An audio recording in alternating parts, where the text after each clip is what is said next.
આ તરફ વડોદરામાં ગોલ્ડન ચોકડી પાસે ગમખ્વાર અકસ્માત થયો છે। અકસ્માતમાં 2 લોકોના સ્થળ પર જ મોત થઈ ગયા છે। ટ્રક પાછળ ટ્રાવેલ્સ બસ ઘૂસી જતા અકસ્માત સર્જાયો, જેમાં 7 લોકો ઇજાગ્રસ્ત થતા તેમને સારવાર અર્થે હોસ્પિટલ ખસેડવામાં આવ્યા છે। સુરતથી અમદાવાદ જઈ રહી હતી આ ટ્રાવેલ્સની બસ।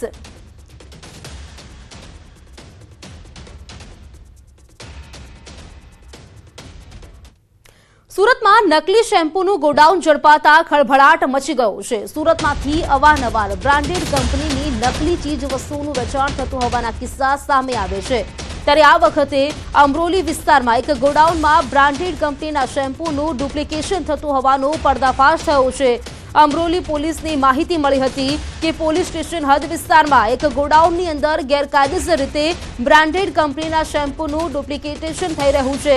પોલીસ દ્વારા તાત્કાલિક અસરથી આ જગ્યા પર તપાસ કરવામાં આવી અને 16.36 લાખના શેમ્પૂનો મુદ્દામાલ જપ્ત કરવામાં આવ્યો છે। ગોડાઉન પરથી એક ક્લાર્કને પણ ઝડપી પડાયો છે। આ ઉપરાંત શેમ્પૂનું વેચાણ કરતા ડેનિશ અને જેમિલ નામના 2 ઇસમોને વોન્ટેડ જાહેર કરવામાં આવ્યા છે।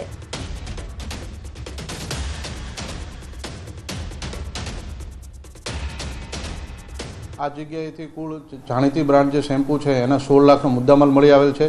એમાં સ્ટીકર લગાવવાનું મશીન છે, જે શેમ્પૂ છે એની બોટલો, એ તમામ મળીને કુલ 16 લાખનો મુદ્દામાલ કબજે કરેલ છે। ગુજરાતમાં નકલી વસ્તુની બોલબાલા છે। ક્યાંક ખાવાની વસ્તુ નકલી તો સરકારી અધિકારીથી લઈ સરકારી કચેરી નકલી જોવા મળે છે। ત્યારે સુરતની અમરોલી પોલીસે એક નકલી ફેક્ટરીને ઝડપી પાડી છે। ખાસ કરીને ઇન્ટરનેશનલ શેમ્પૂની બ્રાન્ડ કહી શકાય તેવું શેમ્પૂ બનાવતા આખું કારખાનું ઝડપાયું છે। 8 વર્ષથી ઓનલાઈન જાણીતી કંપનીના નામે ડુપ્લિકેશન વસ્તુ વેચવામાં આવતી હતી। પોલીસે 16 લાખ કરતાં વધુનો મુદ્દામાલ કબજે કર્યો છે। ખાસ કરીને જાણીતી પોર્ટલ ઉપરથી આ ગોરખ ધંધો ચાલતો હતો। આંતરરાષ્ટ્રીય બ્રાન્ડના શેમ્પૂને ઓનલાઈન વેચવામાં આવતું હતું, તે પણ એક ઉપર એક ફ્રી। ખાસ કરીને આ સમગ્ર ધંધો છે તે કતારગામ વિસ્તારના ડેનિશ અને જેમિન નામના 2 યુવાનો કરતા હતા। પોલીસે તેમને વોન્ટેડ જાહેર કર્યા છે। ખાસ કરીને આ કેસમાં સંડોવાયેલા હિતેશ નામના એક ક્લાર્કની પોલીસે ધરપકડ કરી છે। કહી શકાય કે છેલ્લા 8 વર્ષથી આ લોકો ઓનલાઈન દ્વારા આ ગોરખ ધંધો ચલાવતા હતા અને કહી શકાય કે પાછું નકલી તો ખરું, પણ તેમાં પણ એક શેમ્પૂ પર એક શેમ્પૂ ફ્રીની સ્કીમ મૂકી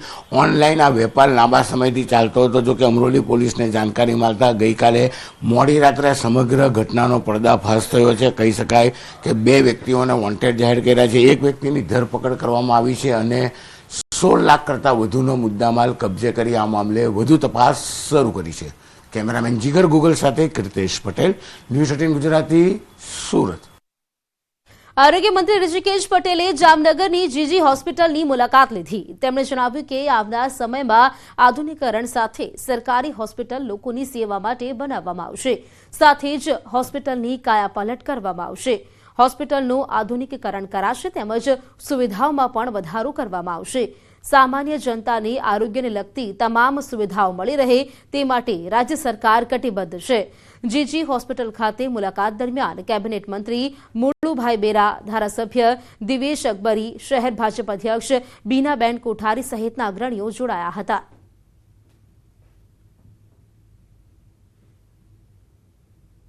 માં આવેલી સૌરાષ્ટ્રની સૌથી મોટી અને રાજ્યની બીજા ક્રમની સરકારી ગુરુ ગોવિંદસિંહ હોસ્પિટલ નવીનીકરણ તરફ આગળ વધી રહી છે। ત્યારે ઋષિકેશભાઈ પટેલ જે આરોગ્ય મંત્રી છે તેમને આખી હોસ્પિટલની મુલાકાત લીધી છે। ધારાસભ્ય પણ સાથે હતા। શું કહેશો ઋષિકેશભાઈ, નવા રંગ સાથે હવે હોસ્પિટલ આગળ વધી રહી છે, નવીનીકરણ તરફ જઈ રહ્યા છે, આપની મુલાકાત? જામનગરના અમારા સાંસદ સભ્ય અને તમામ ધારાસભ્યો અવારનવાર જીજી હોસ્પિટલ અને એમપી શાહ મેડિકલ કોલેજ આ બાબતે પત્ર દ્વારા, ટેલિફોન દ્વારા અનેકવિધ રજૂઆતો એમના તરફથી મળતી હતી અને નવીનીકરણનો કાર્યક્રમ આપણે જ્યાં આગળ જે જૂના બિલ્ડિંગ્સ છે અને જૂના બિલ્ડિંગ્સની અંદર જે સ્પેશિયાલિટી ફેસિલિટીઝ આપી રહ્યા છીએ એ તમામ નવા બિલ્ડિંગો બને, કારણ કે ખૂબ જૂના અને જર્જરિત છે। હવે જ્ઞાન અને ટેકનોલોજીનો વિસ્ફોટ છે, એટલે નવા સાધનો, નવા મેડિકલ ઇક્વિપમેન્ટ્સ વગેરે એમની રજૂઆતો અનેક સમયથી હતી। 700 બેડની આપણી હોસ્પિટલ બની છે અને તાજેતરમાં પણ લગભગ 750 કરોડના કામો કેટલાક પૂરા થયા છે અને કેટલાક કામો હવે નવા શરૂ થઈ રહ્યા છે। મેડિકલ ફેસિલિટીઝ છે એમાં ક્યાંય કમી ના રહે, કારણ કે જ્યારે લોકોનો વિશ્વાસ અને ખૂબ નામવાળી આપણી આ હોસ્પિટલ છે અને એ હોસ્પિટલમાં કોઈ પણ સુવિધા બાકી ના રહે એની ચિંતા કરીએ છીએ. અને ખાસ મને એક વાતનો આનંદ થયો કે અહીંયા ન્યુરોલોજીની વ્યવસ્થા પણ ખૂબ સારી રીતે આપણે અહીંયા આ હોસ્પિટલના પ્રયત્ન દ્વારા થઈ રહી છે. સ્વાભાવિક છે, આટલી મોટી હોસ્પિટલ વર્ષો વર્ષ જ્યારે ત્યાં એસ્ટાબ્લિશમેન્ટ થયું હોય ને એ એસ્ટાબ્લિશમેન્ટમાં હવાના સમયની અંદર એને ફેરફાર કરવો હોય, જૂના બિલ્ડિંગ રિમૂવ કરી એ જ ફેસિલિટી ત્યાં પ્રસ્થાપિત કરવી હોય, એ પણ જૂની વ્યવસ્થાઓની જગ્યાએ નવી આધુનિક વ્યવસ્થા, નવા આધુનિક મેડિકલ ઇક્વિપમેન્ટ સાથે, એટલે સ્વાભાવિક અને થોડો સમય જવાનો છે, પણ આ પ્રક્રિયા ચાલુ છે. આવનારા સમયમાં જામનગરમાં નવી જીજી હોસ્પિટલ કાર્યરત થવાની છે, ત્યારે ઋષિકેશ પટેલ જે આરોગ્ય મંત્રી છે તેમને જામનગરની જીજી હોસ્પિટલનું મુલાકાત કરી અને ફેરફારો પણ સૂચવ્યા છે અને ડોક્ટર સાથે વાતચીત પણ કરી છે. કિંજલ કારસરિયા, ન્યૂઝ ગુજરાતી, જામનગર. ફરી સાવજોની થશે ગણતરી. 10મી થી 13 મે સુધી 2 તબક્કામાં એશિયાઈ સિંહની વસ્તી ગણતરી કરાશે. ગુજરાતના 11 જિલ્લાના 35,000 ચોરસ કિલોમીટર વિસ્તારને સાંકળે લેવાશે. સિંહની વસ્તી ગણતરીમાં લગભગ 3,000 જેટલા સ્વયંસેવકો જોડાશે. ગુજરાત સરકારના વન વિભાગ દ્વારા દર 5 વર્ષે સિંહની વસ્તી ગણતરી કરવામાં આવે છે, જે અંતર્ગત એશિયાઈ સિંહની આગામી 16મી વસ્તી ગણતરી 2025 સંભવિત 10 થી 13 મે દરમિયાન 2 તબક્કામાં યોજવામાં આવશે, જેમાં પ્રાથમિક વસ્તી ગણતરી મે મહિનાની 10 થી 11 અને આખરી વસ્તી અંદાજ 12 થી 13 મેના રોજ હાથ ધરવામાં આવશે. મહત્વનું છે કે ગુજરાતમાં સૌ પ્રથમ 1936માં સિંહ વસ્તી ગણતરી યોજાઈ હતી. એશિયાઈ સિંહે આખા વિશ્વમાં માત્ર ગુજરાતના સૌરાષ્ટ્ર વિસ્તારમાં આવેલા ગીર અભયારણ્યમાં જોવા મળે છે.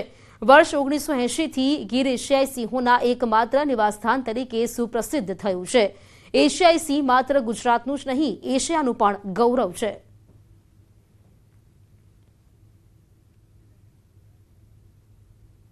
વડોદરામાં થયેલ બુટલેગરો વચ્ચેની ગેંગવોર સામે હવે પોલીસ કડક કાર્યવાહી કરશે. બુટલેગર હેરી લુધવાણી પર કુખ્યાત બુટલેગર અલ્પુ સિંધી અને ટોળકીએ હુમલો કર્યો હતો. બુટલેગર હેરી લુધવાણી હાલ સારવાર હેઠળ છે, તો બીજી તરફ અલ્પુ સિંધી સામે હત્યાની કોશિશનો ગુનો નોંધી લેવાયો છે. પોલીસે બુટલેગરો સામે ગુસ્સેટોક હેઠળ કેસ દાખલ કરવાની કાર્યવાહી કરશે. વોન્ટેડ આરોપીઓને ઝડપી પાડવા માટે પોલીસે 8 ટીમ બનાવી છે. સાથે જ આરોપીઓના સીસીટીવી ફૂટેજ પણ મેળવ્યા છે. આ બુટલેગરોના મિલકત અંગે પણ તપાસ શરૂ કરવામાં આવી છે. નોંધનીય છે કે પોલીસ એક્શનમાં આવતા બુટલેગરો ભૂગર્ભમાં ઉતરી ગયા છે.